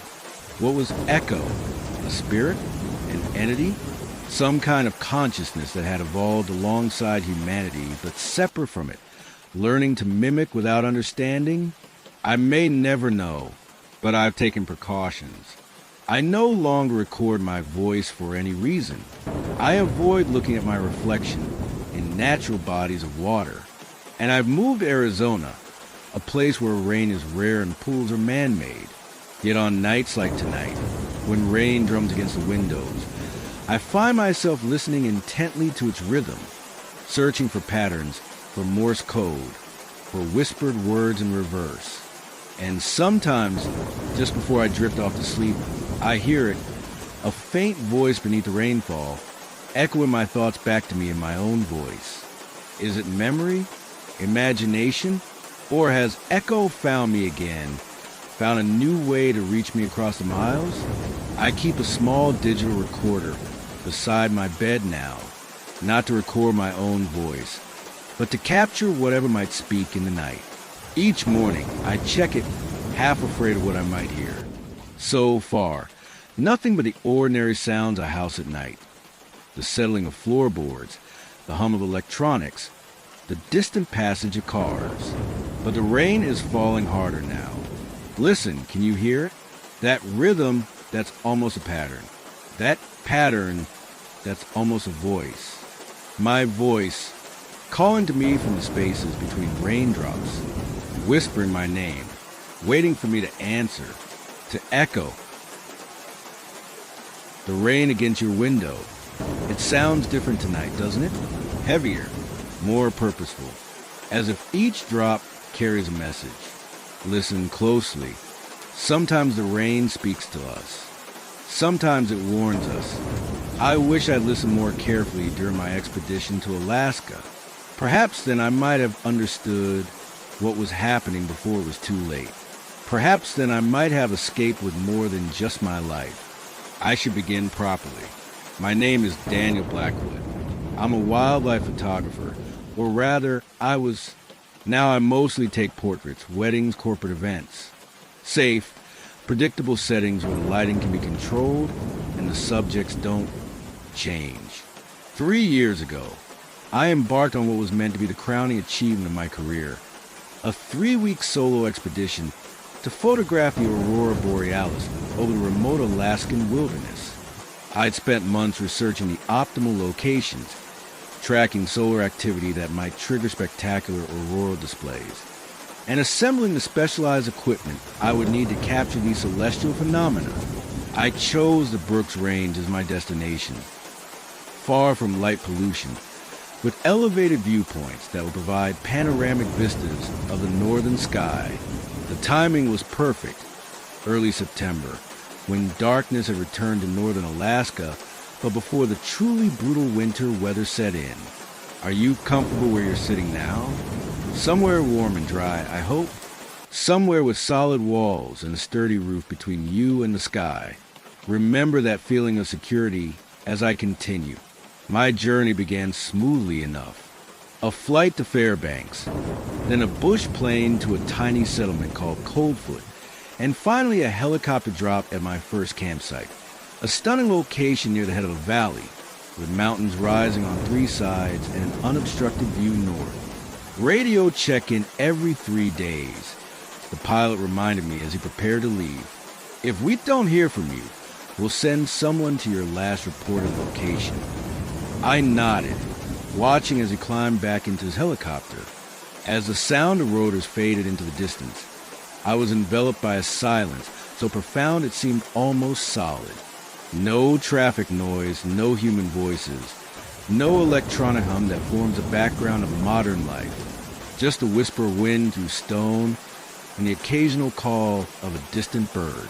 It was exactly what I had come for. I set up my camp methodically, a high-quality expedition tent anchored firmly against the sometimes fierce Arctic winds, a separate tarp shelter for my cooking area, and a carefully positioned array of camera equipment ready to capture the night sky.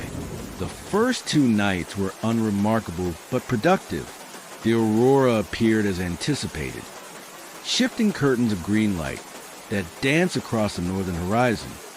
I capture hundreds of images, reviewing them in my tent each morning with satisfaction.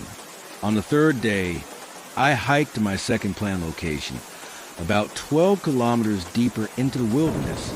The new campsite was even more isolated than the first, nestled beside a small lake that would, I hope, provide perfect reflections of the auroras in its still surface. That evening, the weather began to change. Clouds rolled in from the west, obscuring the stars. The temperature dropped sharply, and a light rain began to fall. Disappointing for photography, but not unusual. I secured my equipment, prepared a hot meal, and settled in my tent with a book, planning to wait out the weather. The rain intensified as night deepened, drumming steadily against my tent. Despite the adverse conditions, I found myself oddly at peace. There's something primal and comforting about being sheltered while the elements rage outside, a feeling our ancestors must have known well. I must have dozed off eventually, lulled by the rhythmic rainfall. What woke me was not a sound, but rather its absence. The rain had stopped, suddenly and completely, as if a tap had been turned off. I sat up, checking my watch. Just past midnight. Too early for the storm to have passed naturally. I unzipped my tent flap and peered outside. What I saw took my breath away. The clouds had parted directly above my campsite, creating a perfect circular opening to the night sky. And through this opening poured the most extraordinary aurora I had ever witnessed. Unlike the typical green curtains, this display was predominantly violet and crimson, rare colors caused by solar particles penetrating unusually deep into the atmosphere. The lights didn't shimmer or wave as auroras normally do. They pulsed like the beating of an enormous heart. Most strangely, they seemed focused, centered precisely over the circular opening in the clouds, as if the sky had opened a window specifically to grant me this view. My photographer's instincts took over. I scrambled for my tent, grabbing my camera and tripod. The air was unusually still after the rain. The only sound the soft lapping of water against the lakeshore. I set up rapidly, framing the extraordinary scene, adjusting exposure settings to capture the vivid colors. As I worked, I became aware of something peculiar. The aurora's pulsing was not random. It had a pattern, a rhythm that seemed almost like Morse code? No, something more complex, but definitely a repeating sequence. Stranger still, as I observed this pattern, I began to feel a resonance within my own body. My heartbeat synchronized with the pulses of light overhead. A wave of dizziness washed over me, forcing me to steady myself against a nearby rock. When I looked up again, the aurora had changed. The lights were now swirling in a spiral pattern, creating what appeared to be a vortex in the sky. A tunnel of light with its narrow end pointing directly down at my position. Have you ever felt observed by something so vast, so utterly beyond human scale, that your mind struggles to process the sensation? That's what I experienced in that moment. The absolute certainty that something was looking at me through that tunnel of light. I raised my camera and began photographing frantically, partly from professional habit and partly from a desperate need to document what was happening. Through my viewfinder, I noticed something my naked eye had missed. Tiny motes of light descending from the vortex, like luminous snowflakes drifting down toward the lake. Where these particles of light touched the water's surface, they created tiny ripples that spread outward in concentric circles. More and more of them fell, until the entire lake seemed to shimmer with their impact. Then the water began to glow, not reflected light from above, but an internal luminescence that started at the center of the lake and spread outward. filling the water with the same pulsing violet and crimson hues that dominated the sky. I lower my camera, transfixed by the transformation taking place before me. The lake no longer looked like water. It resembled a pool of liquid light, pulsing in perfect synchronization with the aurora above. Something inside me whispered that I should leave, pack up my equipment, and hike back toward civilization despite the darkness. But a stronger impulse held me in place. The photographer's eternal curse. The need to capture the unprecedented, the spectacular, the once-in-a-lifetime image. I continued shooting, moving closer to the lakeshore for a better angle. The glowing water cast enough light that I could see my surroundings clearly, despite the late hour. My own shadow stretched long and dark across the rocky shore, reaching toward the illuminated lake. It was only when I stopped to change my camera's memory card that I noticed something wrong with that shadow. It wasn't moving in sync with me. I held perfectly still, watching as my shadow turned its head to look at the lake, then back at me.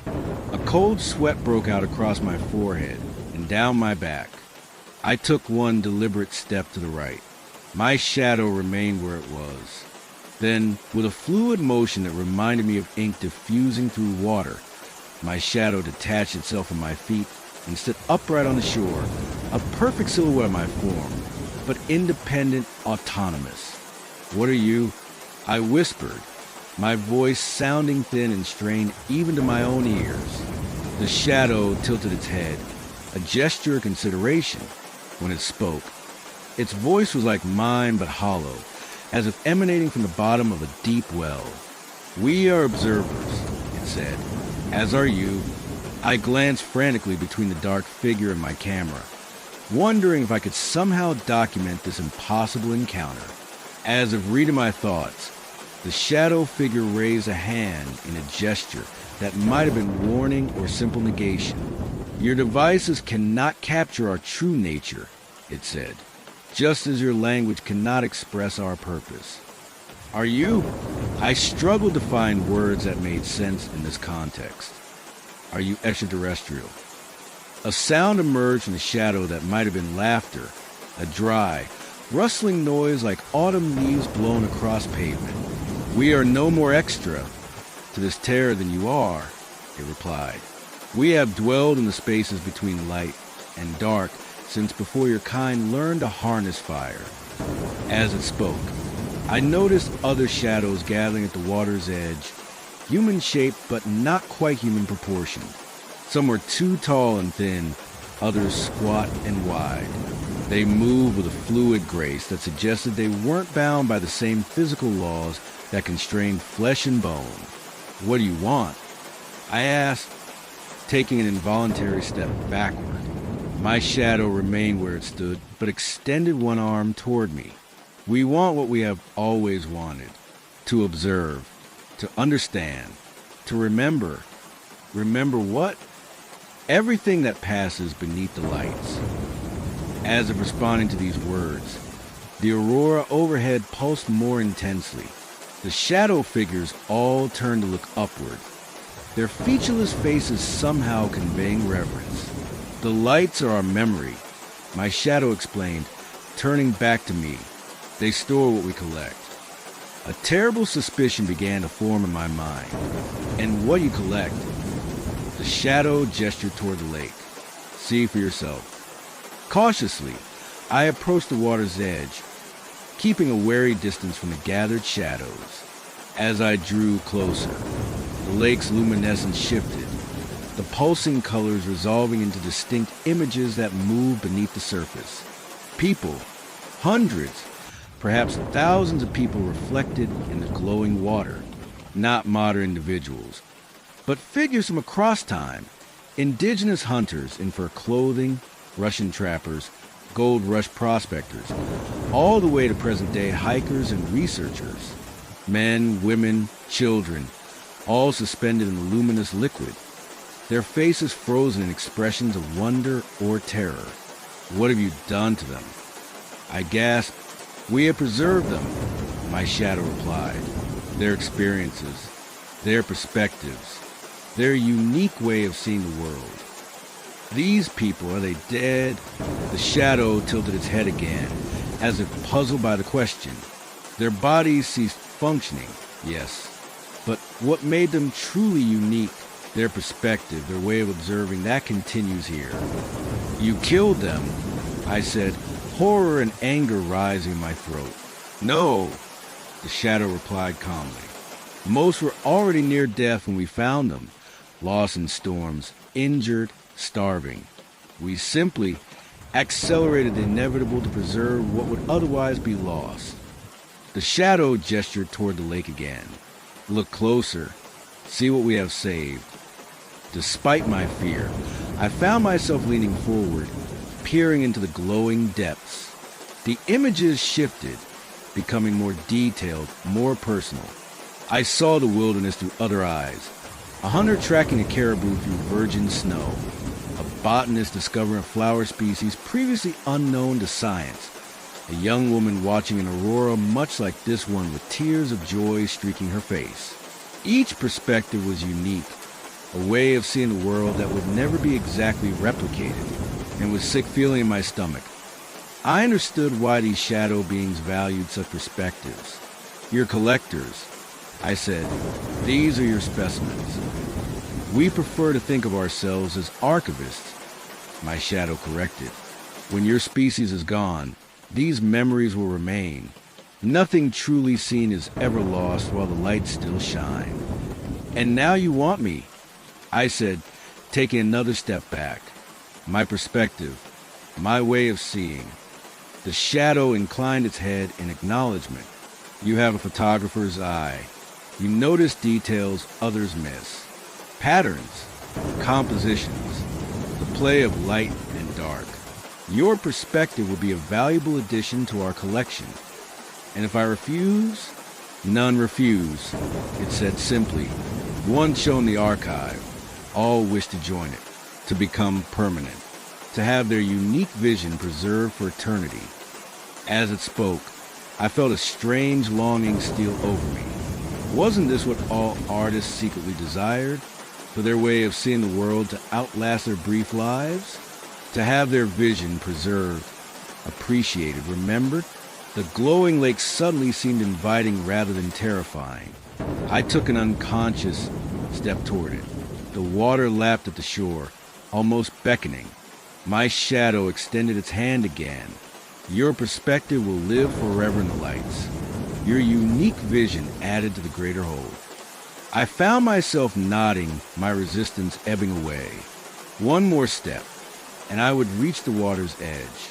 One more after that, and I would enter the glowing lake, joining the countless observers whose experiences had already been preserved. My foot hovered over the luminous surface. The shadow figures had gathered around me, forming a loose circle, not threatening but expectant, waiting. And then, cutting through the strange spell that had fallen over me, came a sound so mundane, so unexpectedly normal, that it snapped me back to reality. The soft electronic beep of my camera signaling that its memory card was full. That small sound, a product of the very human technology one carried, broke the hypnotic pull of the lake. I stumbled backward, nearly falling in my haste to put distance between myself and the glowing water. No, I said firmly. I'm not finished observing yet. My perspective isn't complete. My shadow regarded me silently for a long moment.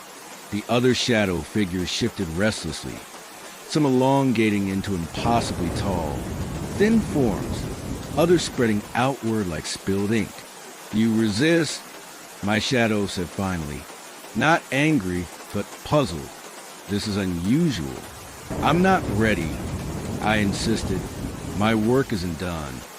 Another long silence, during which I could feel multiple non-existent gazes, study me intently. Finally, my shadow spoke again. Perhaps you are right. An incomplete perspective holds less value than one fully developed.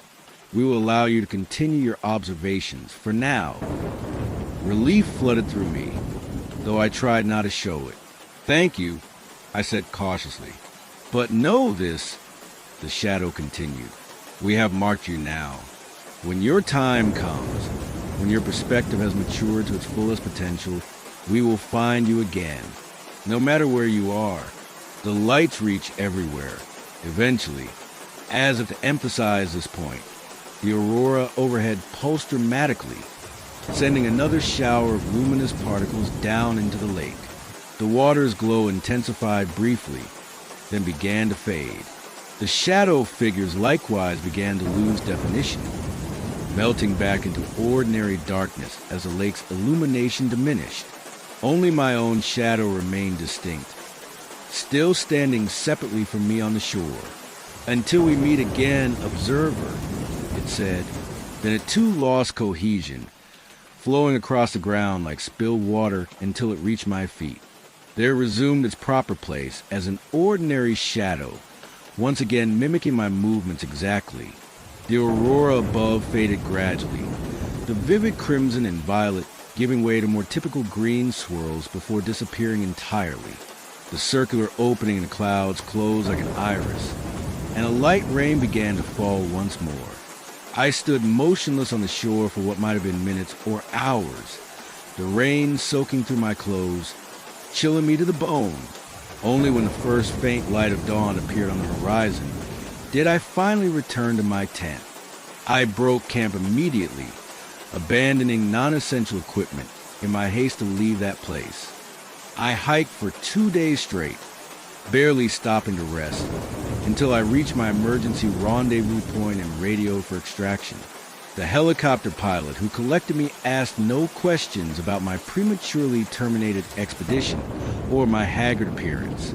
In the far north, nature's ability to overwhelm human endurance is taken as a given. I had my camera's memory card analyzed by 3 different experts after returning to civilization. All reported the same finding. Not a single image of the crimson and violet aurora remained. Every photograph from that night showed only empty, cloud-covered sky for months afterward. I tried to convince myself that what I had experienced was some form of hallucination, perhaps caused by isolation, altitude sickness, or even carbon monoxide poisoning from a malfunctioning camp stove. But I know what I saw, what I heard, what I almost became. I no longer photograph wilderness scenes or natural phenomena. I no longer travel to remote locations, and I never, under any circumstances, go out during auroral displays, because sometimes when the light hits just right, my shadow still moves independently of me. Just small gestures, a finger twitch, a slight turn of the head, but enough to remind me that I was marked, that a debt remains to be paid. The shadow beings are patient. They have existed since before humanity emerged from caves. They can wait for my perspective to mature to its fullest potential, as they put it, but I know what they really want. They want what made me resist their initial offering, my ability to recognize patterns, to see connections that others miss. The very qualities that made me a good photographer make me valuable to their collection, so I deliberately dulled that gift. I take formulaic portraits and standard wedding photos. I avoid looking too deeply at anything. I try to see the world in the most conventional, unimaginative way possible, because the alternative is to eventually join those other observers in the glowing lake beneath the northern lights, to have my unique perspective extracted and preserved while my body is discarded as mere packaging. The rain is falling harder now, isn't it? Listen to its rhythm on your roof, against your windows. Is it truly random, or can you detect a pattern, a message? And your shadow, is it exactly where it should be? Does it move precisely as you move? Or is it the slightest delay, the faintest suggestion of independent thought? The lights reach everywhere, eventually. That's what my shadow told me. Even here, even now, countless miles from Alaska, I feel them watching, waiting, assessing whether my perspective has reached its full potential. So I keep my observation shallow, my vision deliberately unfocused, my perspective as common as possible. But you What unique way of seeing the world do you possess? What singular perspective might you contribute to their collection? Look carefully at your shadow tonight, and if it looks back at you, run. Run before you feel the pull of the glowing lake, before the promise of eternity overwhelms your will to remain yourself. Run before you become just another memory preserved in the northern lights.